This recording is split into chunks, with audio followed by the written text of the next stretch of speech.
அப்துல் அண்ணா நீங்க எங்க இருக்கீங்க சிங்கப்பூர்ல? சிங்கப்பூர்ல கேலாங்ல தங்கி இருக்கேன். கேலாங்குளம். கேலாங்குளம் நீங்க என்ன 1 BHK 2 BHK? நான் 3 BHK இருக்கேன். 3 BHK சூப்பர்ண்ணா. 3 BHKல ஷேரிங்கா எப்படி? ஷேரிங்ல தான் இருக்கு. எவ்வளோ? ஏன்னா இது $600 வருது. $600 ஒரு ஒரு பேருக்கு. ஒரு ஆளுக்கு வருது. ஒரு ரூம்ல எத்தனை பேர் இருக்கீங்க? ஒரு ரூம்ல நான் 3 பேர் தங்கி இருக்கிறோம். 3 பேர்.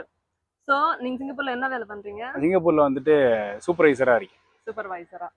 சரி. உங்களுக்கு மாசம் எவ்வளோ ஆகும்ண்ணா செலவு? எனக்குன்னு பார்த்தீங்கன்னா ரூமுக்கு பார்த்தீங்கன்னா $600 ஆகி போயிடும். சாப்பாடு பார்த்தீங்கன்னா நம்ம வெளியில வந்துட்டு நம்ம நல்ல சாப்பாடு சாப்பிடணும்னு பார்த்தோம்னா எப்படி பார்த்தாலும் வரும் 500லேருந்து குறைஞ்சது 500லேருந்து ஒரு 600 ஆகி போயிடும். அப்புறம் ஜூஸ் தண்ணி இன்னும் எங்கேயா குடிக்கிற மாதிரி இருந்துச்சோம்னா ஒரு $200-300 ஆகி போயிடும். டிரான்ஸ்போர்ட்டேஷன் நம்ம வாங்குற சம்பளத்துல ஒரு 50 to 60% இங்கே தான் செலவாகும். 50 to 60% எவ்வளோண்ணா?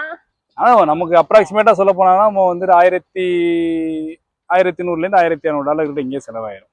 அப்ப என்னதான் அனுப்புறது ஊருக்கு?